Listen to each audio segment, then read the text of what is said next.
Kemudian setelah interpretasi, saya minta terangkan evaluasi.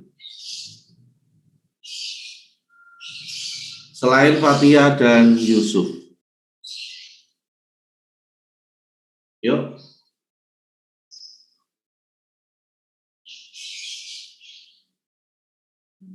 Apa itu evaluasi? Apa itu tahapan evaluasi dalam proses apresiasi dan kritik seni? Paham? Itu Pak, penilaian kualitas karyanya Pak. Menilai kualitas karyanya Pak. Penilaiannya berdasarkan atas dasar deskripsi sama analisis formal, terus interpretasi yang sebelumnya sudah dilakukan. Baik, karena ini kritik seni, kira-kira penilaiannya positif atau negatif? Penilaian bisa tergantung, maksudnya ada positif dan ada negatifnya Pak. Soalnya kan kita bisa secara subjektif untuk menilai suatu karya, jadi harus objektif gitu Pak. Ya, betul sekali Muhammad Nailul. Sebenarnya tadi pertanyaan jebakan sih, tapi Anda bisa menjawab. Bagus. Yang namanya kritik itu tidak harus selalu negatif, ya, bisa positif, bisa negatif. Dan yang namanya evaluasi itu, ya, yang namanya evaluasi itu harus berdasarkan deskripsinya, analisis formalnya, dan interpretasinya, ya, harus berdasarkan 3 hal itu. Jika keluar dari hal itu, maka bisa dikatakan kritik itu cacat secara struktural. Biasa dikatakan cacat struktural. Nah, saudara, saya ngomong ini sebentar. Sudah.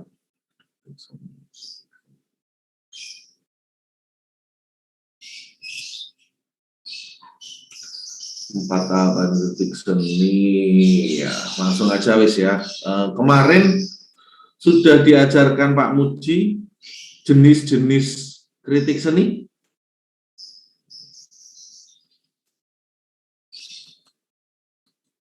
Jenis-jenis kritik seni apa saja sudah diajarkan oleh Pak Muji? Sudah Pak. Oke.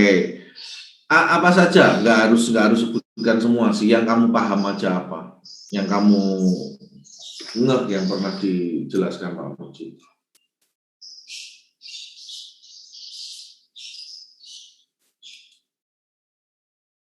Ekspresivistik, ada ekspresivistik. Ada enggak ekspresivistik? Instrumentalistik, ada enggak? Belum berarti Pak. Oh belum, ya. Kemudian tipenya Pak, tipe kritiknya Pak. Tipe kritik apa saja? Jadi ada jurnalistik, terus pedagogik, ilmiah, dan populer. Ya, jurnalistik, ilmiah, dan populer, pedagogik, serta pedagogik ya. Nah, kita akan membahas, kalau itu kan sudah dijelaskan semua ya, sama Pak Muji ya, tipenya ya. Iya, sudah. Tipenya sudah dijelaskan. Nah, saya ingin menjelaskan tentang pendekatan kritiknya. Ya, pendekatan kritik itu ada pendekatan ekspresivistik, ada pendekatan instrumentalistik, apalagi ada pendekatan ikonografi, ada pendekatan realisme, ada pendekatan biografi, dekonstruksi, semiotik, ada pendekatan feminisme, ada pendekatan marxisme, dan lain sebagainya. Hari ini saya akan memberikan salah satu contoh kepada Anda untuk 2 tipe kritik, yaitu kritik instrumentalistik dan kritik ekspresivistik. Ya, ini sebenarnya ini dulu saya ngajarnya sama Pak Cecep. Ini saya hapus saja.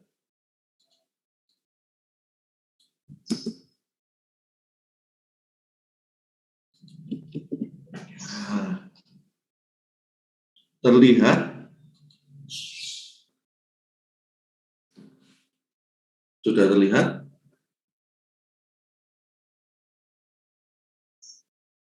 Terlihat enggak? Sudah, Pak. Lihat, Pak. Baik. Pagi ini saya akan menjelaskan dua jenis atau dua karakter pendekatan kritik seni rupa. Yang pertama adalah pendekatan ekspresivistik dan yang kedua adalah pendekatan instrumentalistik. Dari namanya, yang pertama ekspresi dan yang kedua instrumen. Kira-kira artinya apa? Kalau mau menjawab, sebutkan nama dulu ya. Karena ini saya nggak lihat orangnya. Artinya ekspresivistik sama instrumentalistik apa?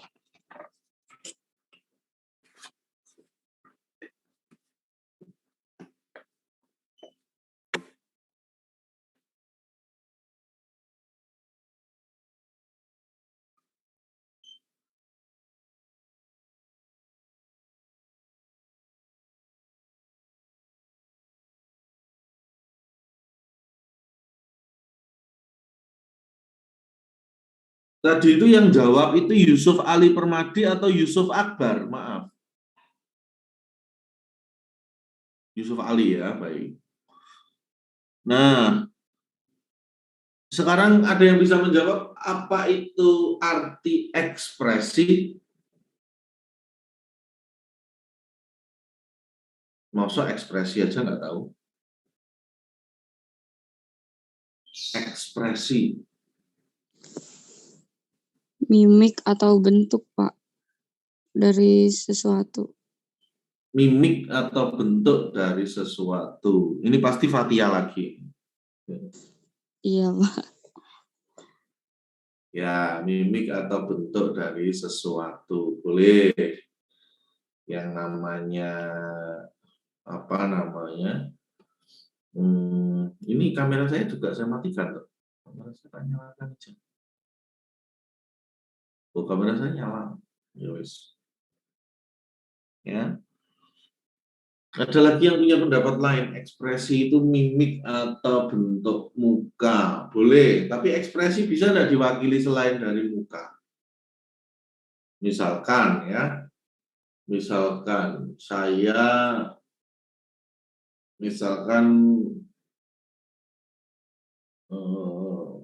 Fatia ditembak sama Yusuf. Fat, sebenarnya aku suka sama kamu. Nah, misalkan Yusuf bilang gitu.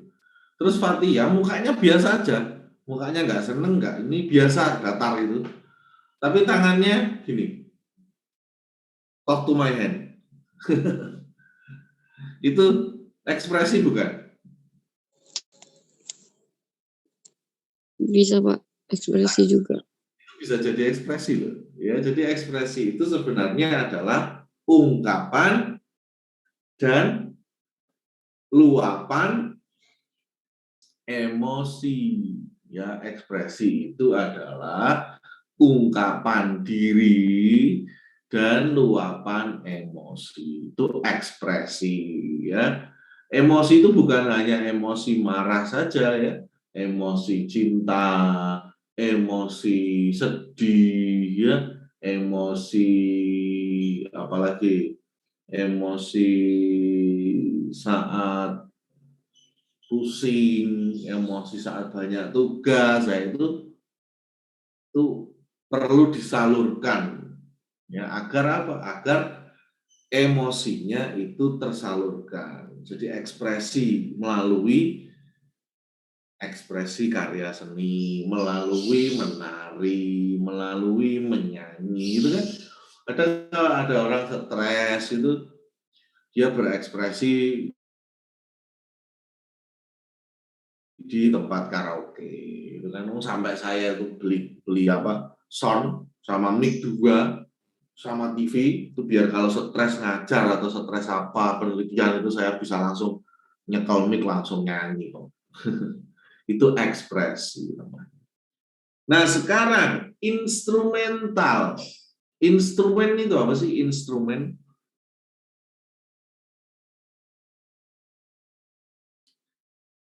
Ada yang tahu instrumen? Bintang, Valik. Instrumen itu apa, Bintang? Kalau berdasarkan KBBI ini sarana penelitian untuk mengumpulkan data sebagai bahan pengolahan, Pak. Nah, itu kan dari sudut pandang penelitian ya. Dari sudut pandang musik, instrumen itu apa?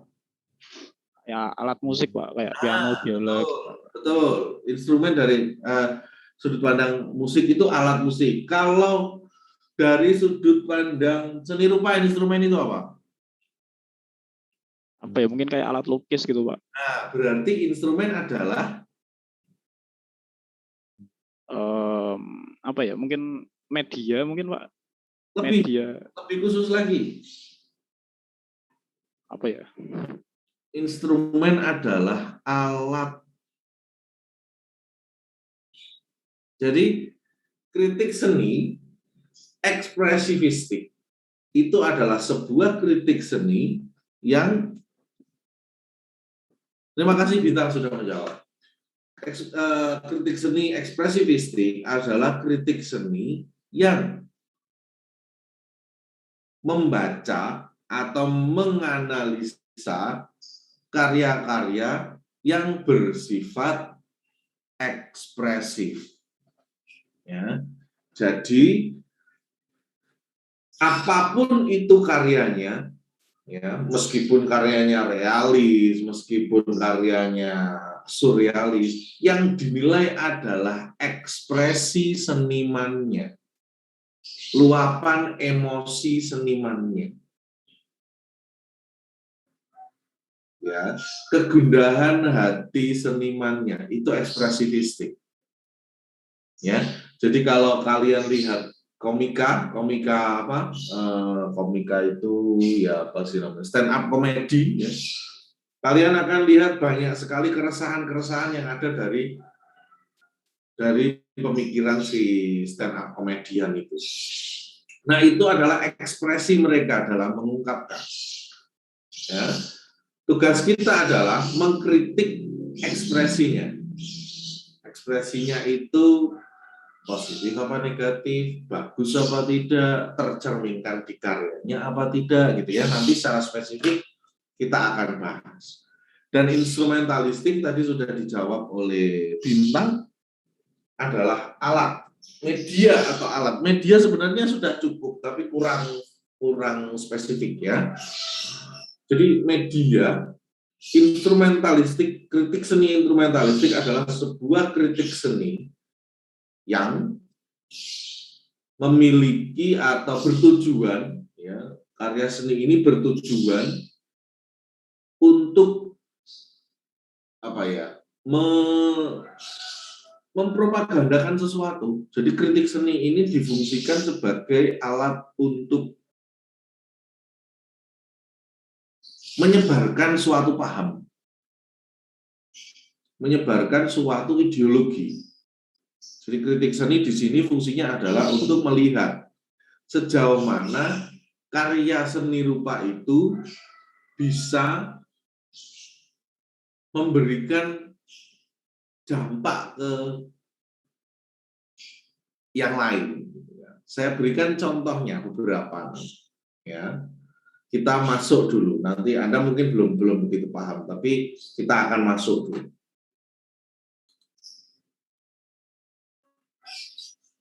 Kita semua mafhum bahwa kritik itu adalah mengetahui nilai dari karya seni rupa.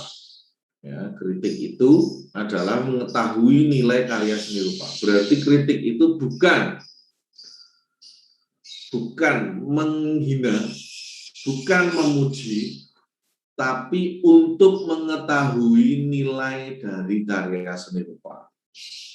Ya, seringkali kan kita kan berpikir nih kalau apa namanya, kritik itu seringkali adalah sebentar, aduh burungnya geger terus.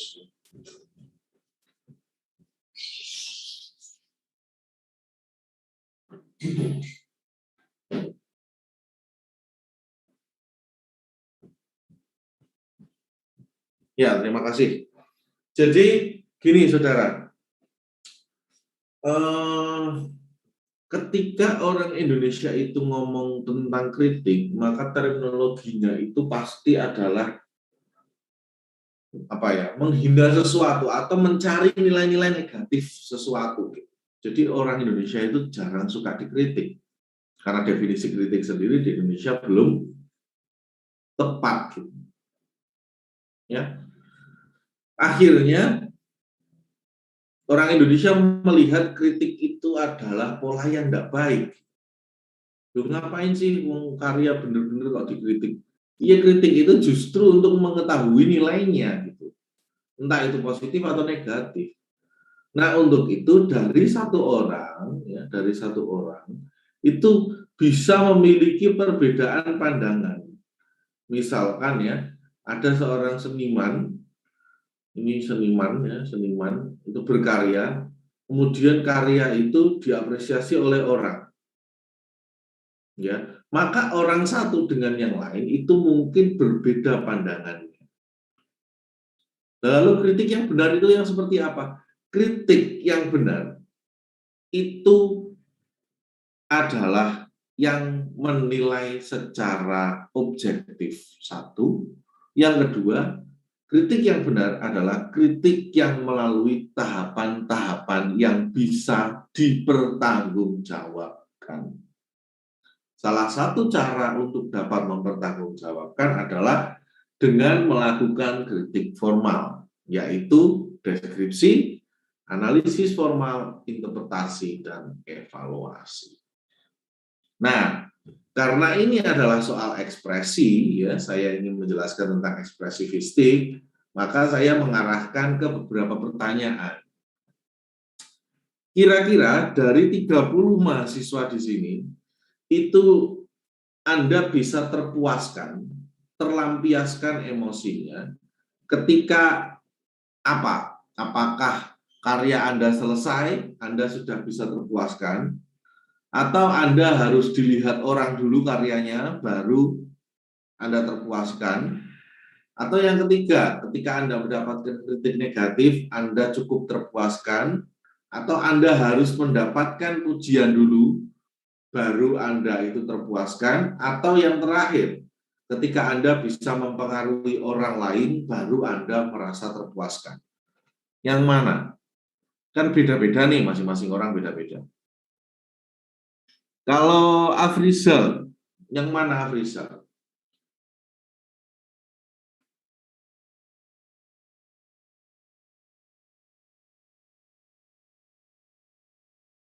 Dimas, yang mana Dimas?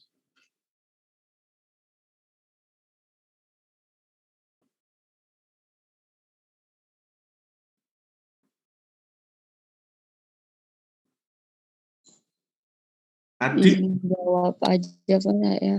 Ya, silakan. Kalau Fatia, yang mana Fatia?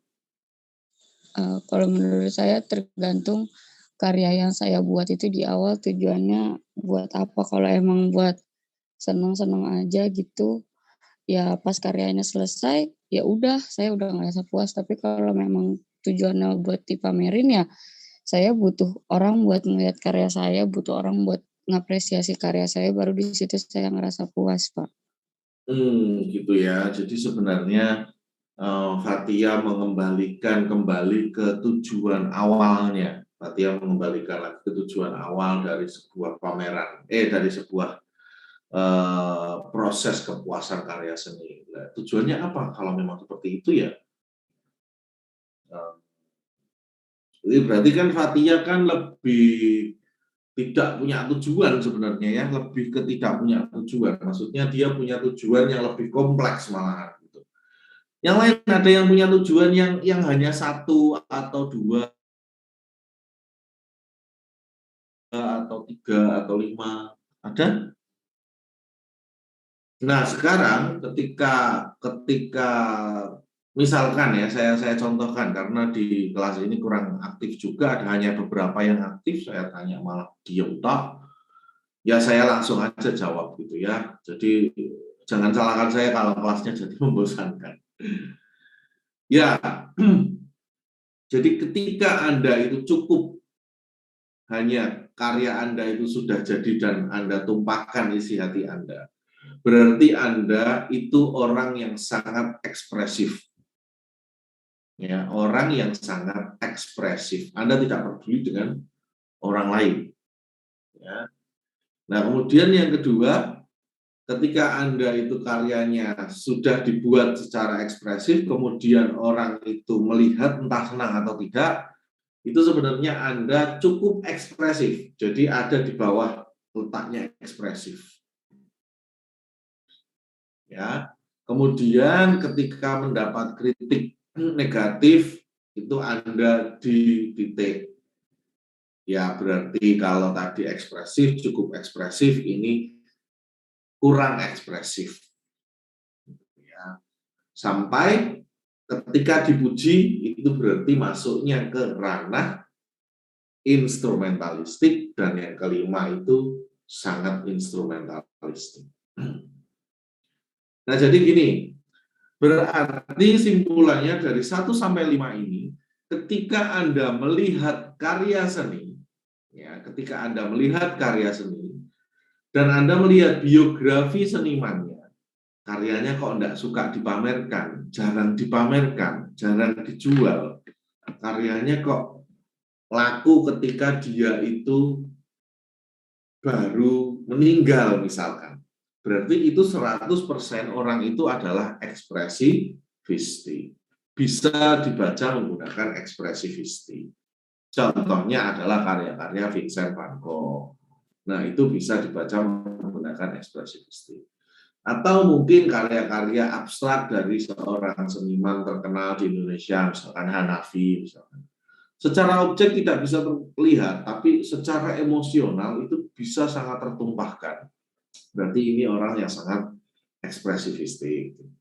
Ya, jadi melihat ekspresif atau tidak itu sebenarnya dari kriteria ini. Ya, kira-kira seniman itu nggak usah dipamerkan, itu cukup apa enggak? Ya, atau dia nggak peduli apakah itu membuat orang senang atau tidak gitu. Itu biasanya di ranah ekspresivistik. Nah, ketika orang itu peduli, ya, karya itu harus mempengaruhi orang lain atau karya ini itu harus dipuji, maka karya itu masuk ke dalam kategori instrumentalistik. Nah, dalam kritik itu tidak ada yang mutlak salah dan yang benar ya. Dari 1 sampai 5 ini juga pendapat Anda itu tidak ada yang mutlak yang salah dan yang benar. Yang penting apa? Yang penting sesuai dengan urutan-urutan kritik seni, deskripsi, analisis formal, interpretasi, dan evaluasi. Nah, dari kelima hal tadi sebenarnya ada 4 permasalahan. Permasalahan yang pertama, setiap seniman memiliki tujuan yang berbeda, seperti yang tadi dikatakan oleh Fathia. Kata Fathia, ya setiap seniman itu tujuannya beda, tergantung kita milih yang mana itu kan. Kata Fathia gitu tadi permasalahan. Permasalahan kedua, perbedaan tujuan tadi menyebabkan kriteria penilaiannya pasti tidak sama. Ya, misalkan ya, yang satu tujuannya adalah untuk mengekspresikan diri. Yang satu tujuannya adalah untuk mempropagandakan agamanya misalkan, atau untuk mengenalkan agama Islam ke luar negeri misalkan. Maka kriteria penilaiannya kan tidak sama. Yang satu menilai ekspresi atau emosinya, yang satu menilai keterpengaruhan karyanya. Nah, untuk itu kita perlu memiliki satu alat bedah khusus. Ya, kalau dokter itu kan membedah gitu ya. Alat bedah itu kan sendiri-sendiri. untuk yang belokan sendiri, untuk yang lurus sendiri. Gitu. Nah, sama kritik seni juga seperti itu, karya seni juga seperti itu. Harus memiliki alat bedah sendiri. Harus memiliki alat bedah yang berbeda. Ya. Nah, permasalahan ketiga adalah kritik yang ditulis tidak serta-merta dapat berpengaruh jika seniman memang tidak memiliki tujuan yang sama dengan kritik yang ditulis. Maksudnya, kritik itu tidak serta-merta bisa mempengaruhi si seniman karena belum tentu apa yang ada di tulisan itu disetujui seniman. Gitu ya. Nah, pertanyaan berikutnya adalah bagaimana cara mengkritik agar perbedaan tujuan seniman itu bisa terakumulasi, ya, penilaiannya bisa lebih tepat, pisau bedahnya bisa baik, dan bisa diterima oleh seniman. Gitu ya. Yang penting dari kritik itu apa sih? Misalkan saya mengkritik karya, yang penting saya bisa meluapkan emosi saya, atau saya bisa membuat si seniman yang membuat karya itu mengikuti kata-kata saya. Yang penting yang mana? Yang emosi, Pak. Yang emosi. Oh, yang mana? Yang kedua kah? Yang kedua ya, yang kedua. Masa ini, misalkan ya, Fatia ingin mengkoreksi saya. Fatia ingin mengkritik saya. Pak Tian, Mbok yo kalau ngajar itu santai aja, enggak usah terlalu formal, misalkan gitu ya. Nah, itu kan bisa dilakukan dengan dua hal. Yang pertama, Fatia marah-marah. Wah, Fatia diblok, dikudeta aja gitu, misalkan gitu ya. Itu marah-marah. Dan yang kedua, Fatia bisa bilang itu baik-baik dengan DM saya misalkan, atau japri saya, Pak Tian, Nyon Sewu kalau bisa gitu-gitu kan. Nah, kira-kira saya akan menerima yang mana? Yang kedua sih, Pak. yang lembut-lembut. Iya, yang kedua. Berarti kritik itu yang penting adalah kata-kata saya, kata-kata Anda semuanya itu diterima. Pemikiran Anda itu diterima. Itu yang lebih penting. Ya. Jadi Anda perlu menggunakan bahasa-bahasa, kata-kata yang baik agar kritik Anda itu bisa diterima. Salah satu caranya adalah dengan cara kritik formal tadi, deskripsi, analisis formal, interpretasi, dan evaluasi. Kritik bisa diterima kalau bahasanya halus, benar ya? Bahasanya halus. Atau tidak menyakiti si orang yang dikritik, itu yang pertama. Kritik bisa diterima kalau yang kedua ada lagi logis. Ya, kalau nggak logis, ini pasti nggak akan mungkin diterima. Misalkan gini, Pak Adrian, saya itu semalam mimpi saya akan akan kena petir kalau saya ikut mata kuliah apresiasi dan kritik seni. Makanya hari ini saya nggak ikut. Lah itu kan nggak logis. Maka saya tidak akan mengizinkan. Nah, ketika Anda melakukan kritik dengan logis, maka orang itu dengan mudah akan bisa masuk. Nah, cara agar logis itu seperti apa? Anda bisa memuat atau mengambil quotes atau kutipan dari para ahli. Itu bisa memperkuat kritik Anda. Ya, baik, next. Nah, ini saya ingin masuk ke instrumentalistik dulu. Ini instrumentalistik ya, sebentar. Saya ingin masuk ke instrumentalistik dulu, baru nanti masuk ke ekspresivistik. Baik.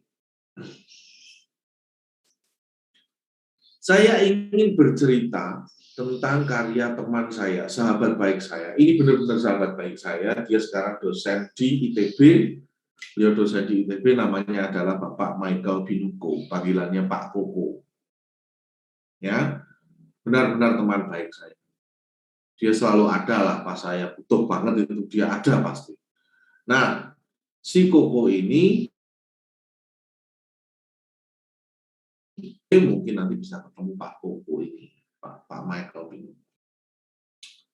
Ya, Pak Michael Binuko ini karyanya itu dia mendeklarasikan karyanya adalah karya neo-surrealis, surrealis baru. Jadi surrealis itu adalah nyata dan diaktualisasikan ke dalam karya seni agar terlihat nyata dan bisa mempengaruhi orang. Kalau kalian pernah nonton buku judulnya Codex Serafinianus, pernah baca buku itu? Codex Serafinianus? Gak pernah, Pak. Belum pernah ya, itu buku awal mulanya Pokemon, Digimon itu buku Codex Serafinianus itu. Saya coba ini ya, saya coba carikan ya bukunya ya, semoga ada biar kalian bisa memahami apa yang akan saya jelaskan. Codex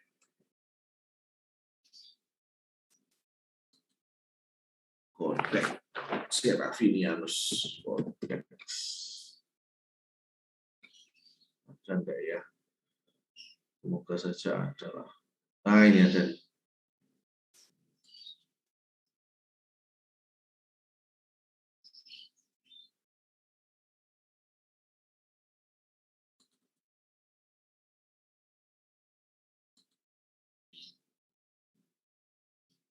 Bentar, tunggu sebentar.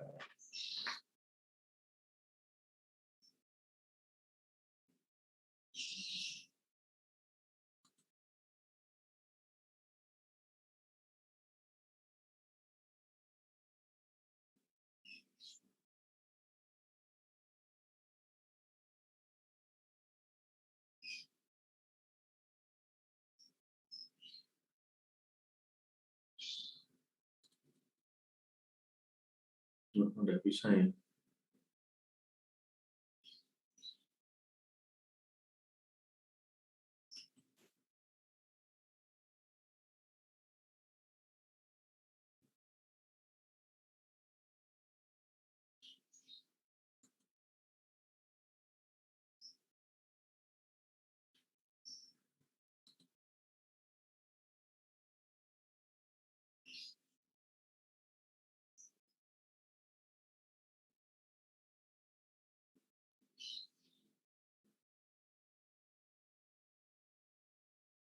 Loh, udah bisa.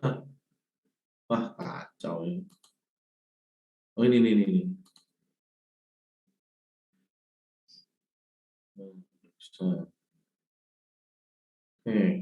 Bentar.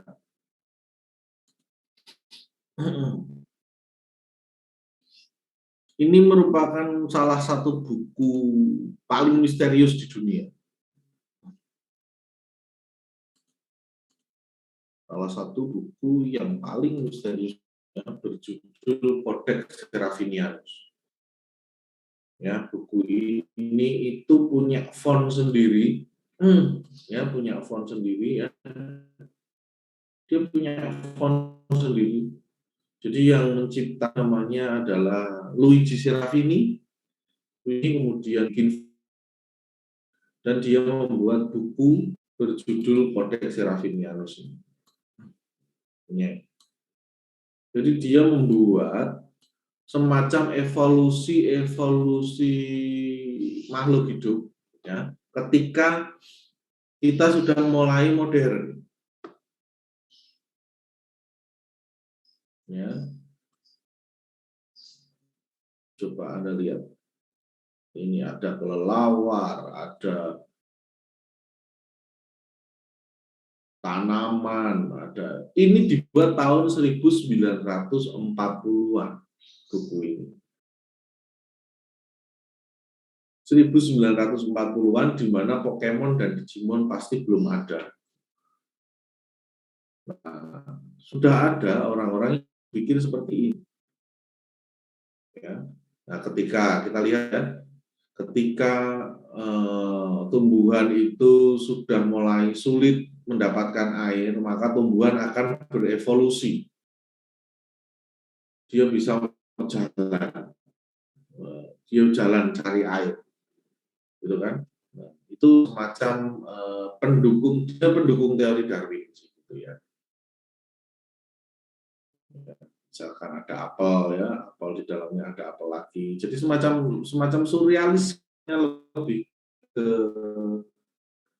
apa ya, ke evolusi ya, ke evolusi dan pengetahuan sebenarnya, ke sains. Ya, Doraemonnya zaman dulu ya ini.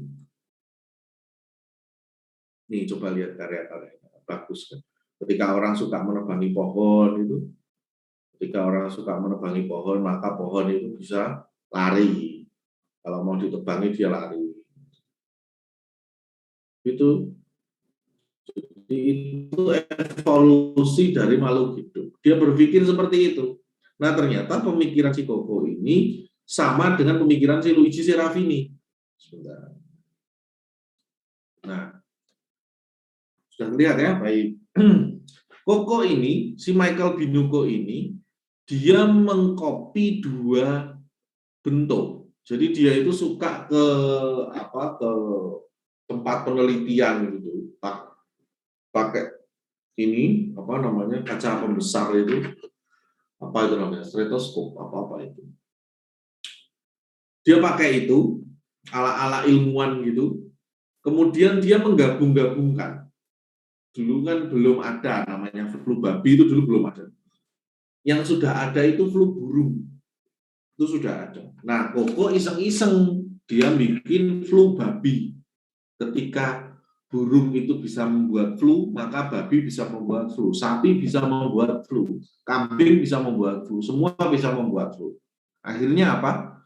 Koko membuat itu semua dari irisan potongan daging-daging kambing, daging babi, diiris siti-siti gitu. Dia beli kan daging, kemudian dia iris kecil-kecil, kemudian dia dari mikroskop. Dia lihat dari mikroskop, disambungin sama leho itu umbel. Ya bekas flu-nya dia itu kemudian digabungin. Nah, ketika tergabung, selnya itu menggabung jadi satu. Nah, jadinya gambar-gambar semacam ini. Gambar-gambar sel-sel yang bergabung dengan daging.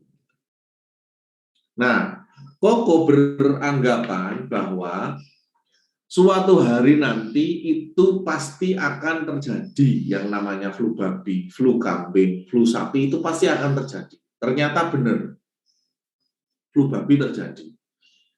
Gitu kan. Koko punya pemikiran, kalau setiap orang itu buang sampah sembarangan, maka suatu hari semua ikan itu akan berevolusi punya sayap.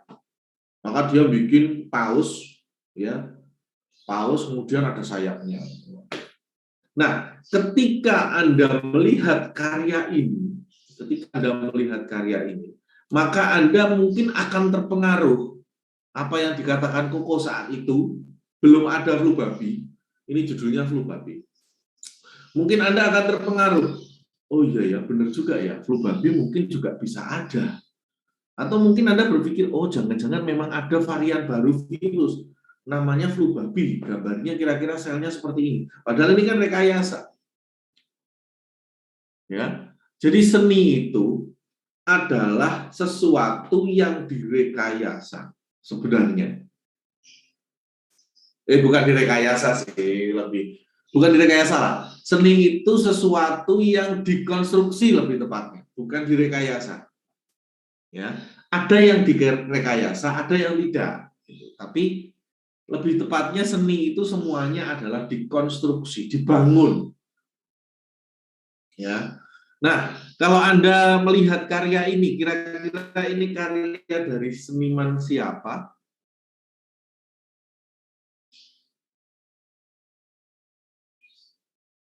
Kenal lah pasti karya ini. Ini kan tekniknya kan pakai finger painting, pakai tangan itu.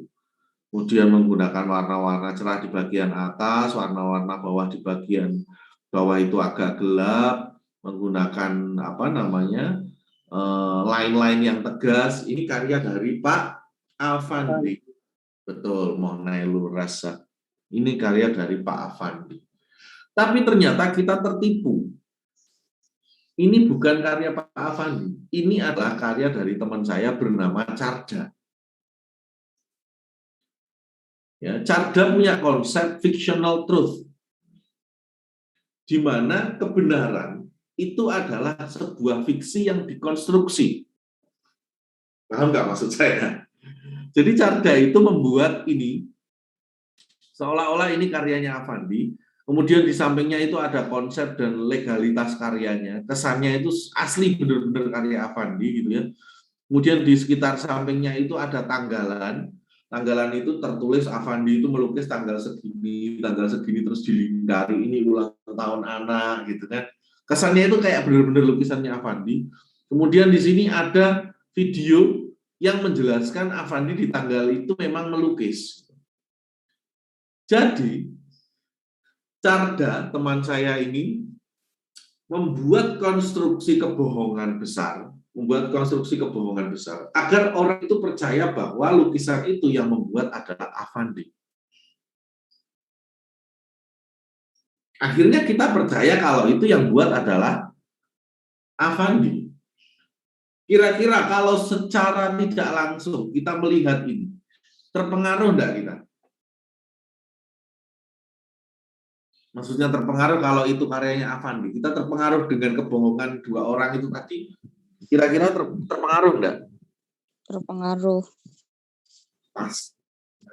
Saya jamin 90% mungkin Anda akan terpengaruh. Nah, karya-karya yang seperti ini adalah karya-karya yang sifatnya mempengaruhi. Ya. Kalau pesan di balik ini adalah ya, seni itu selalu menjadi bagian terdepan dari semua ilmu pengetahuan. Pengaruhnya dari ini ya, yang ingin disampaikan oleh karya ini adalah seni selalu menjadi garda terdepan dari segala jenis ilmu pengetahuan. Nah, kalau yang ini yang ingin disampaikan adalah seni adalah fiksi yang dikonstruksi. Saya gampang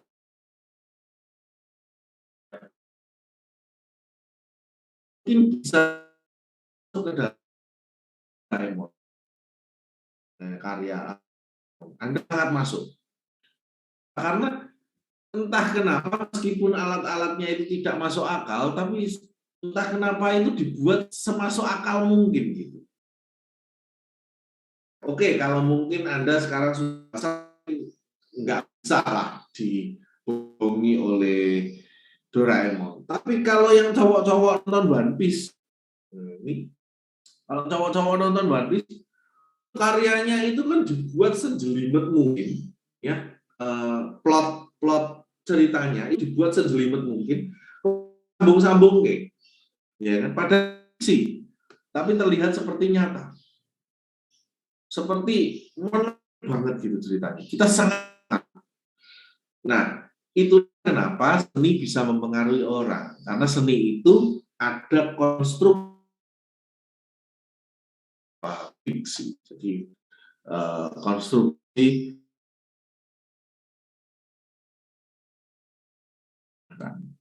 fiksi.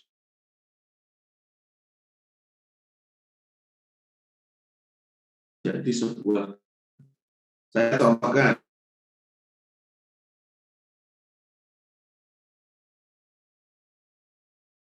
saya ya, membuat alibi seolah-olah saya tidak mencuri. Saya bikin video, ya saya bikin video seolah-olah saya jam 10 itu saya di rumah. Padahal itu sebenarnya saya bikin videonya jam 8, kemudian saya copy ke jam 10 misalkan. Jadi jam 10 itu saya di rumah. Kelihatannya, padahal jam 10 saya mencuri misalkan. Nah, maka ketika ada orang yang datang dan menuduh saya pencuri, saya punya alibi, saya tidak mencuri. Nah, orang itu akan mempercayai saya. Nah, sebenarnya kerja seni salah satunya adalah semacam itu. Untuk mempengaruhi orang. Gitu ya. Maka ada seorang seniman bernama seorang ahli semiotika ya, bernama saya lupa sih namanya, itu mengatakan semiotika itu adalah ilmu untuk membohongi seseorang. Ada yang ngomong seperti itu. Saking-sakingnya seni itu bisa digunakan untuk membohongi. Nah, tergantung membohongi itu tujuannya apa. Kalau tujuannya baik ya tetap aja baik gitu kan. Kalau tujuannya buruk ya nggak boleh dong. Nah, ini dari sudut pandang instrumentalisme. Nah, sekarang dari sudut pandang ekspresifistik. Saya dulu sempat punya teman bernama ini ya, teman saya ya, namanya adalah Darmawan Natsir, panggilannya Maman. Dan ini adalah pameran yang saya kuratori. Jadi Maman itu membuat stempel, ya stempel, itu huruf-huruf yang dipisah-pisah, A, B, C, D, E, 1, 2, 3, sampai sekian. Kemudian dia mendisplay stempelnya itu di sini. Didisplay aja di sini. Nah, orang-orang yang datang dimintai Maman untuk berekspresi seekspresi mungkin. Silakan mau nulis apa, mau nulis saru, mau nulis terserah mau nulis apa. Nah, karya ini dimaksud adalah karya ekspresifistik. Bisa dibahas menggunakan karya ekspresifistik. Sejauh mana si orang-orang yang menggunakan karya Maman ini untuk mengekspresikan dirinya. Maman menjadi fasilitator. Ya, senimannya ini menjadi fasilitator agar orang-orang itu mau berekspresi. Nah, saya juga punya dosen, dan mungkin kalau kalian nanti kuliah di ITB ya S2-nya, amin, semoga bisa S2 di ITB, dapat beasiswa semua. Kalian nanti akan ketemu dengan salah seorang profesor bernama Prof. Setiawan Sabana. Prof. Setiawan Sabana ini adalah dosen pembimbing saya dulu di ITB, dan dia itu banyak sekali berkarya, namun jarang berpameran. Ya, Prof. Wawan ini adalah orang yang cukup senang dengan menumpahkan isi hatinya saja, tanpa harus memamerkan. Dia cukup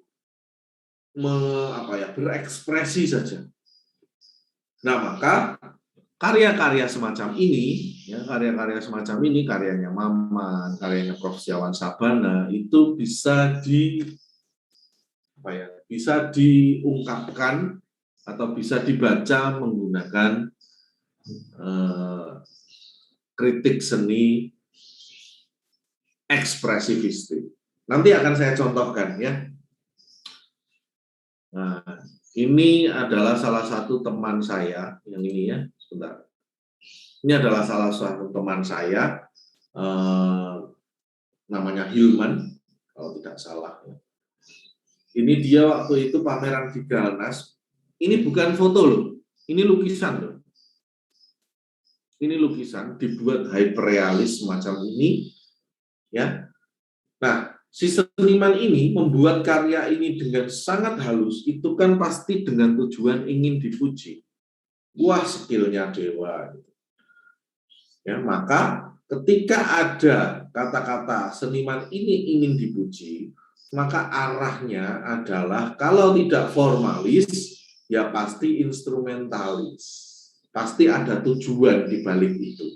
Ketika orang ini membuat karya yang sangat realis seperti ini. Nah, ini karya dari teman saya juga. Ini dosen ITB juga, namanya Patriot Mukminin.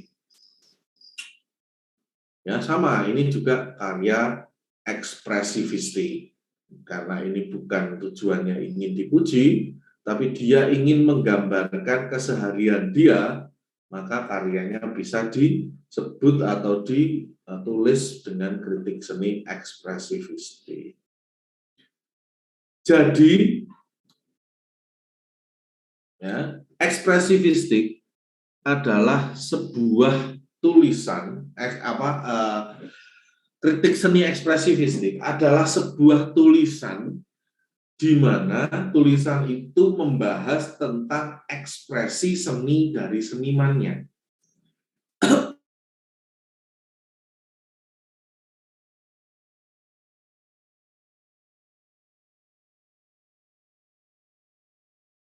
Pada medium rupa.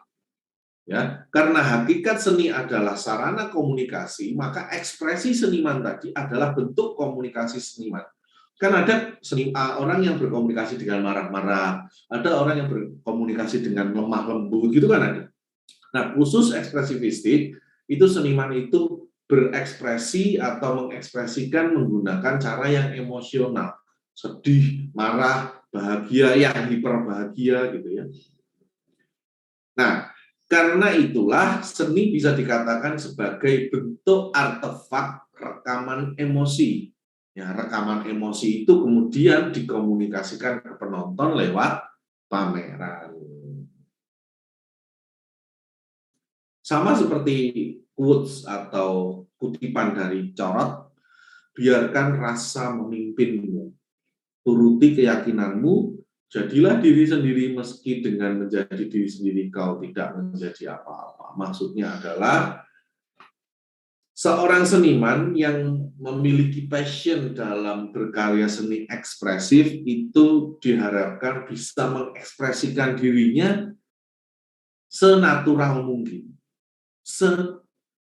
gue banget mungkin. Ya, paham ya, itu ekspresifistik.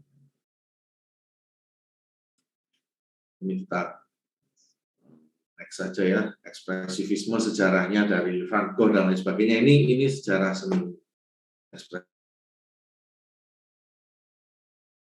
Ekspresifisme itu sama, deskripsi, analisis formal, interpretasi, dan evaluasi. Namun dalam interpretasi, Anda harus menyertakan pengalaman individu seniman dan kaitkan dengan visual, dengan konsep, atau dengan arti lukisannya. Ekspresi pribadinya dikaitkan dengan konteks visualnya. Ekspresi visualnya, komunikasi emosinya itu Anda harus menulis. Ya, jadi dalam tahapan interpretasinya itu selain mengartikan karya atau mengartikan deskripsi dan analisis formal tadi, Anda juga perlu menggunakan pengalaman individual seniman. Jadi seniman itu memiliki pengalaman apa kok sehingga dia kok karyanya seekspresi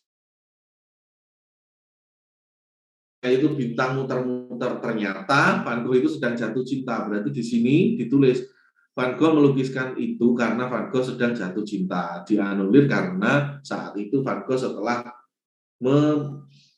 mengungkapkan cintanya dan dia diterima, misalkan seperti itu ya.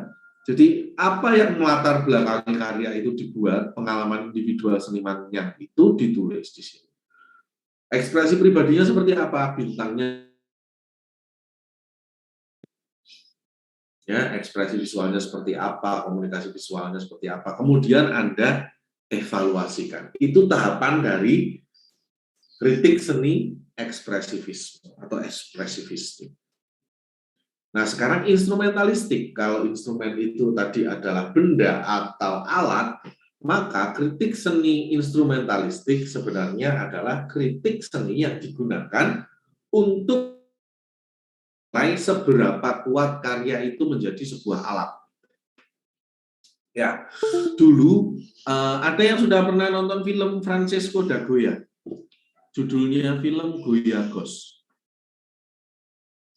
Belum? Saya punya idola, ya, saya punya idola bernama Goya, Francesco da Goya. Francesco da Goya ini adalah seorang pelukis Perancis di mana dia tinggalnya di Spanyol. Orang Perancis tapi tinggal di Spanyol karena waktu itu Spanyol adalah jajahan Perancis ya. Nah, Goya tidak bisa diam saat melihat orang-orang itu oleh waktu itu kaum gereja yang sangat otoriter. Jadi saat itu sedang rame-ramenya Kristen dan Katolik, ya, Kristennya belum Protestan ya, Kristen masih Kristen Ortodoks gitu ya. Kemudian si Goya itu melukiskan apa yang dia temui di masyarakat sekitar, kemudian dia membuat etsa. Dia bikin etsa. Etsa itu semacam teknik grafis ya, teknik grafis tapi menggunakan kuningan.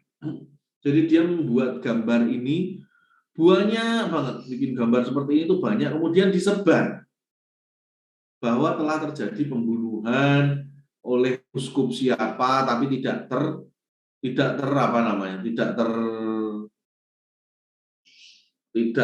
orang konangan gitu loh, tidak tercium baunya oleh pemerintah. Nah, si Goya itu menyebarkan. Nah, karya Goya ini akhirnya berfungsi sebagai alat untuk menyebarkan berita. Ya, maka ketika mengkritik karya Goya ini, nilai dari penyebaran berita ini sejauh mana ini komunikatif sehingga orang-orang yang melihat karya Goya ini bisa membaca karyanya. Ya, nah, ini juga salah satu contoh dari karya instrumentalistik.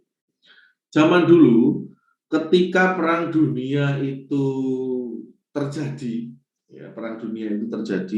banyak ibu-ibu itu jadi janda.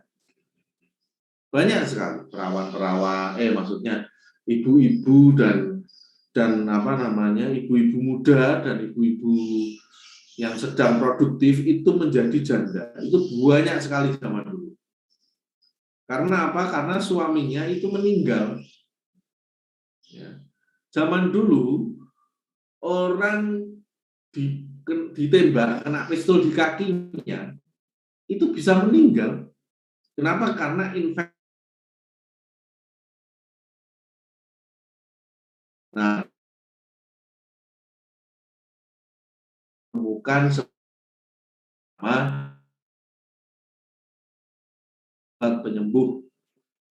obat penyembuh bakteri. Ya, salah satunya adalah penyakit kelamin, itu bisa disembuhkan menggunakan penisilin. Zaman dulu ketika banyak ibu-ibu itu terlantar, ada sebuah poster yang membangkitkan kaum perempuan. Perempuan disuruh menyingsingkan baju sambil di sini ditulis we can do it. Perempuan harus menjadi tulang punggung keluarga. Kita bisa. Maksudnya adalah agar perempuan-perempuan itu mau bekerja dan perekonomian negara bisa kembali pulih. Jadi untuk menilai karya ini adalah apakah karya ini sudah bisa mengkomunikasikan bahwa perempuan itu harus lebih berpartisipasi, satu misalnya. Apakah karya ini memperlihatkan kekuatan perempuan, gitu kan? Apakah karya ini bisa mempengaruhi perempuan-perempuan di Amerika sana yang terserang Perang Dunia Kedua, dan perempuan-perempuan itu bisa bangkit setelah melihat karya ini? Gitu. Berarti setelah itu kan harus ada penelitian-penelitian yang logis, gitu kan? Sama seperti dulu di zaman Pak Karno dibujuk ya, jadi dulu itu Pak Karno punya tim. Pak Karno itu punya tim penasehat ya. Tim penasehatnya itu adalah Semaun, di mana Semaun itu adalah orang komunis ya. Kemudian salah satunya lagi adalah DN Aidit dan Nyoto. Nah, 3 orang ini adalah orang-orang komunis. Nah, waktu itu Aidit menyatakan bahwa Malaysia itu harus diganyang, Malaysia itu harus dijajah oleh Indonesia. Gitu. Nah, karena Malaysia itu dijajah oleh Indonesia, maka orang-orang yang sekubu dengan Malaysia seperti Amerika tidak setuju dengan pemikiran Indonesia. Akhirnya bantuan-bantuan dari Amerika yang ke Indonesia itu dimusnahkan, dihentikan. Nah, kata Pak Karno dan orang-orang komunis, go to hell with your aid. pergi ke neraka dengan bantuanmu sana. Jadi Pak Karno mewakili Indonesia waktu itu tidak mau dibantu oleh orang-orang imperialis. Itu waktu itu ya. Akhirnya apa? Akhirnya terjadi inflasi besar-besaran sampai akhirnya terjadi politik potong uang dan lain sebagainya.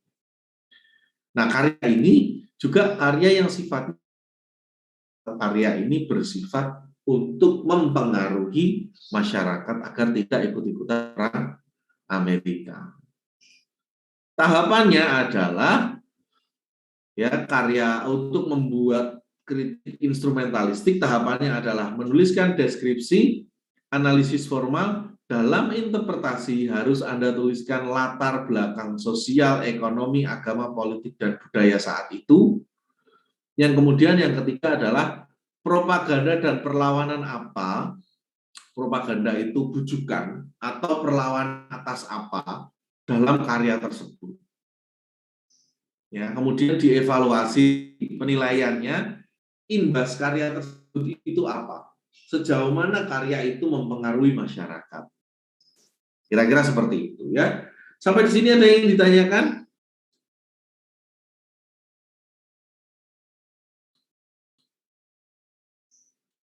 Halo?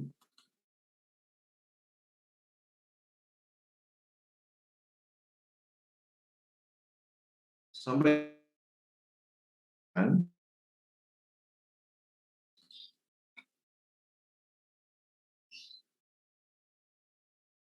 Kalau dari saya belum. Ya, belum ada ya. Baik, saya akan sedikit saja, ya mungkin 10 menit lah ya.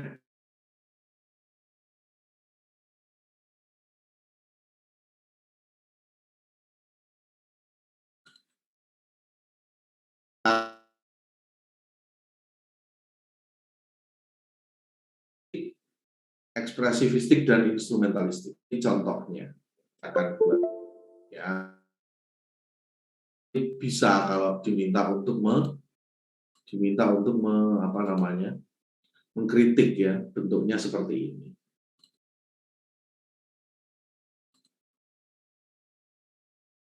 Nah, ini contoh dari karya instrumentalis.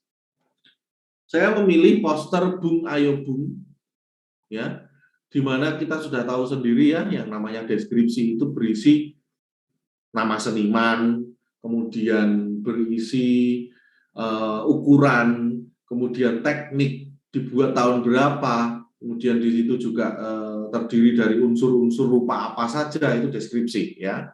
Jadi di sini saya akan mencontohkan deskripsi karya Bung Ayo Bung. Karya ini merupakan karya yang dibuat oleh 3 orang seniman, Sujoyono, Afandi, dan Khairil Anwar. Sujoyono bersifat sketsanya, di awal sketsanya, kemudian Afandi membuat grafisnya, dan Khairil Anwar mengidekan tulisan Bung Ayo Bung. Karya ini merupakan karya poster yang ukuran A3, dibuat menggunakan grafis cetak tinggi. Karya ini memiliki unsur rupa, memiliki warna merah, hitam, dan putih. Pada bagian atas terdapat raut hitam pada pojok, ya, terdapat bawahnya ini ada warna merah, dan di bawahnya lagi ada warna putih, serta terdapat beberapa garis melingkar yang kait-mengait. Di tengah terdapat figur berwarna hitam putih dengan guratan-guratan garis dan bidang. Bagian kanan terdapat garis melingkar yang kait-mengait, sama ya, kiri dan kanan. Bagian bawah terdapat tulisan Bung Ayo Bung. Lukisan ini dibuat atau poster ini dibuat tahun 1945. Dari deskripsi tadi kita bisa melihat bahwa sesuatu yang melingkar di bagian kanan dan kiri itu adalah rantai yang putus. Figur hitam putih itu adalah manusia, kerutan-kerutan itu adalah rambut dan ekspresi si manusia, warna merah putih adalah bendera Indonesia, garis melingkar kait-mengait adalah rantai, dan tulisan Bung Ayo Bung, gitu ya. Interpretasinya, warna merah diartikan sebagai darah putih diartikan sebagai suci atau merah diartikan sebagai berani dan putih diartikan sebagai suci. Jadi merah putih adalah bendera Indonesia yang mengartikan bahwa rakyat Indonesia itu memiliki keberanian dan hati yang suci dan tulus. Rantai putus adalah simbol dari kemerdekaan, sesuatu yang dikekang kemudian dia memotongnya. Kemudian tulisan Bung Ayo Bung adalah sebuah seruan semangat kepada masyarakat untuk selalu menyuarakan kemerdekaan dan kebebasan.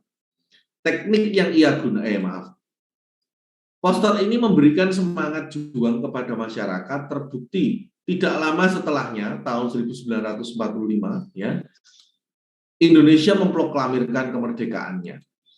Melalui poster ini, rakyat-rakyat Indonesia menjadi lebih semangat dalam berjuang. Meskipun seniman tidak berjuang secara langsung di garis depan, tapi seniman juga berjuang dengan cara lain, yaitu dengan proses-proses kebudayaan semacam ini. Kemudian evaluasinya, seluruh karya dibuat dengan teknik grafis terkecuali pada warna merah, karena warna merah di sini kemungkinan adalah kolase.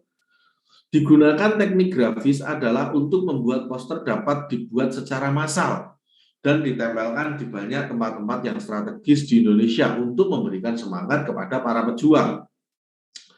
Menggambarkan manusia merdeka dari rantai putus. Gambar ini memberikan semangat kepada orang Indonesia bahwa kita bisa memutuskan rantai-rantai belenggu penjajahan di dunia. Teknik yang digunakan biasa saja, namun semangat poster ini digunakan sebagai pengobar api semangat para pejuang sehingga tahun 1945 pada bulan Agustus orang Indonesia memproklamirkan kemerdekaannya. Itu contoh dari mengkritik instrumentalistik. Jadi yang dikritik, yang dibaca adalah karya ini sebagai instrumen, karya ini sebagai alat. Efeknya apa? Efeknya Indonesia merdeka setelah ada karya ini. Nah, kira-kira seperti itu ya. Jadi instrumentalistik itu adalah alat. Kemudian berikutnya adalah ekspresivistik. Saya punya sahabat bernama Nahyu. Ya, Nahyu. Nahyu itu adalah salah seorang almarhumah, sebenarnya dia sudah meninggal. Dia ahli melukis dan dia sempat terkena kanker. Ya. Nahyu itu lukisannya seringkali kepalanya itu adalah kucing karena dia sangat mengagumi Dewi Bas. Dewi Bas adalah anak dari dewa matahari di Mesir kuno, di mana Dewi Bas adalah seorang perempuan yang sangat berkuasa di Mesir saat itu. Jadi di dewa-dewa Mesir itu nggak ada yang berani sama Dewi Bas. Ini adalah anak kesayangan dewa terkuat di bumi. Maka Nahyu seringkali menganggap bahwa perempuan itu harus seperti Dewi Bas. Dia harus memiliki kekuatan, dia harus memiliki kengerian, tapi dia harus juga tahu bagaimana caranya dimanja, gitu ya. Nah, Nahyu menggambarkan beberapa unsur rupa di sini. Secara deskripsi, karya ini berjudul I Have Seen the Devil, ukuran 80x100, menggunakan media watercolor, dibuat di atas kayu tahun 2015, dibuat dengan warna biru gradasi. Sebentar ya.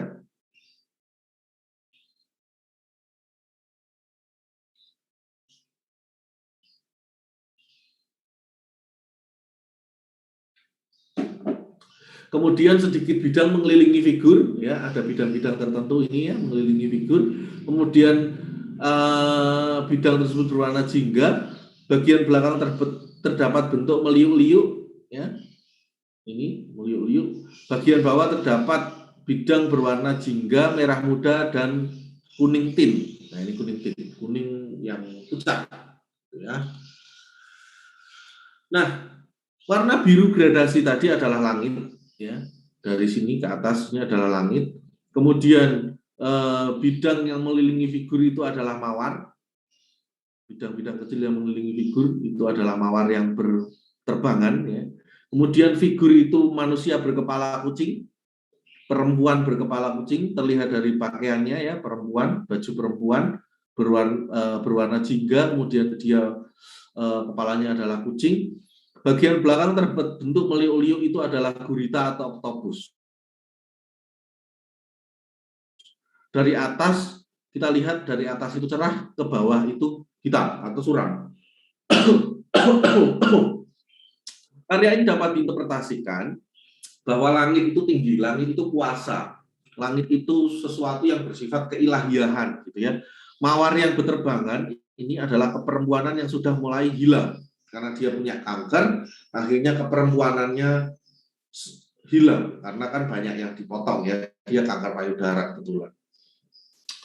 Kemudian wanita berkepala kucing ini adalah Dewi Bas, di mana yang tadi saya sudah katakan dia adalah seorang yang cukup feminis karena dia membela kaum perempuan.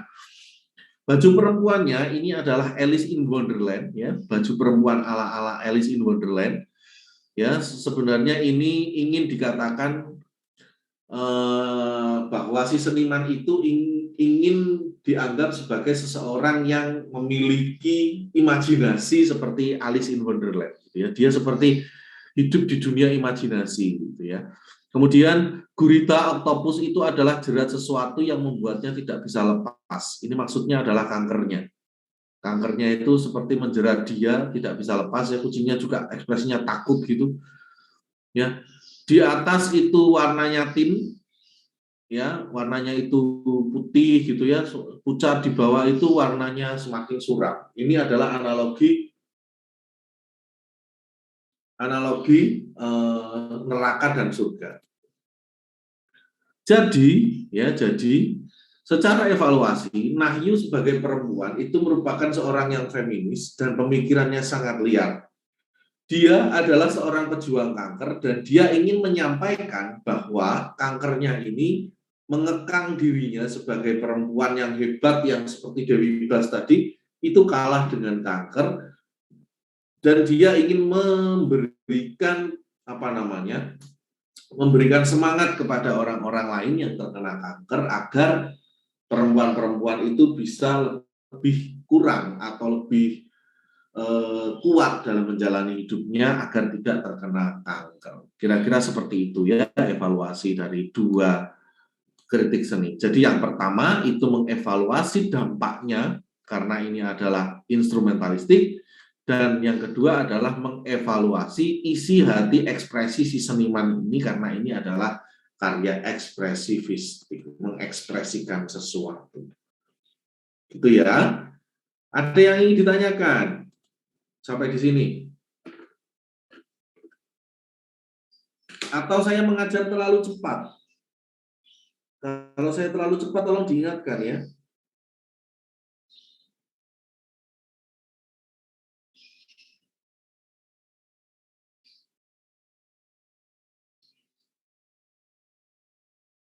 Tidak ada? Baik, jika tidak ada saya presensi. Alfiah Malik. Hadir. Pak. Muhammad Alif. Hadir, Pak. Putri Febriani. Hadir, Pak. Bintang Falik tadi sudah. Sabrina. Hadir, Pak. Yosua. Hadir, Pak. Yusuf Akbar Kurniawan. Hadir, Pak. Adib Ilham Pratama. Hadir, Pak. Yusuf Ali Permadi. Ada. Bagus Priyambodo. Hadir, Pak. Rahman Dila. Hadir, Pak. Taris Febriani. Hadir, Pak. Isra.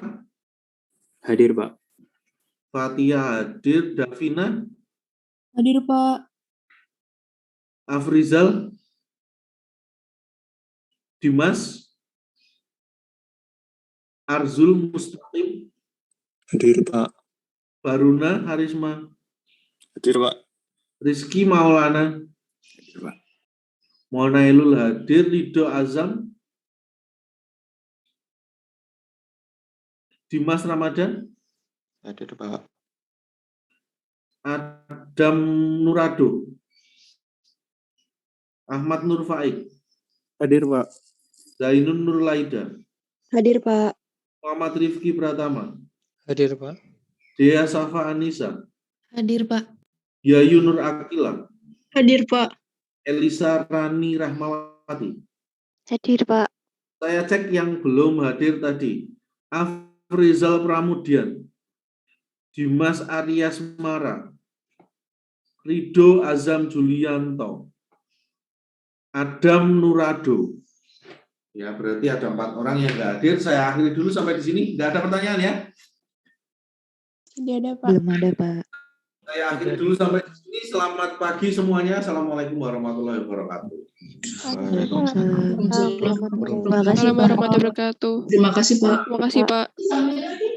Semangat.